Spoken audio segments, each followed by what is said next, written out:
Pour moi, la pratique du graffiti, de toute façon, à la base, il n'y a pas forcément de message. Le but est uniquement de choisir un pseudonyme et d'aller l'écrire le plus souvent possible, de la manière la plus stylisée possible. Maintenant, à partir du moment où, dans le cadre d'une exposition, même si ce que je présente, je ne peux plus l'appeler du graffiti puisqu'on est loin des codes qu'on utilise dans ce cadre-là. Il y avait un besoin qui est une thématique, qui est une logique et qui est du fond.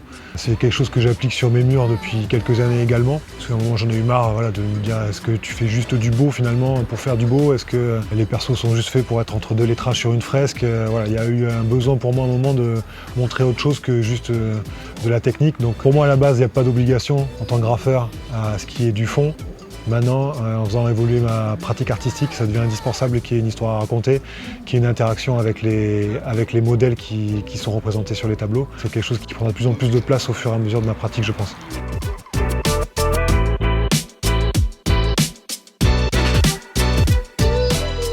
L'exposition s'appelle Zone Blanche, tout simplement parce que la thématique, c'était de revisiter des clairs-obscurs qui étaient à la base des peintures éclairées à la lumière de la bougie, par des portraits éclairés avec la lumière des objets connectés, donc nos téléphones, nos tablettes, des écrans en général. En tant que graffeur, j'ai appris à peindre sur des murs, donc plutôt des grands formats.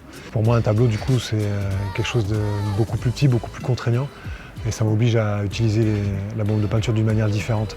Je travaille déjà depuis un petit moment avec une technique qui s'appelle Stencil Caps, donc qui me permet d'avoir des traits très fins sur mur. Et c'est ce qui m'a permis aussi, maintenant que je fais des tableaux qui sont forcément plus petits, ça paraît être des grands formats pour le public, mais pour moi c'est plutôt des formats moyens, donc on est entre 1 mètre sur 1 mètre ou 1,20 m par 2,50 m pour les plus grands. Ça me permet d'aller chercher du détail et finalement d'avoir une pratique assez proche entre les murs et les tableaux.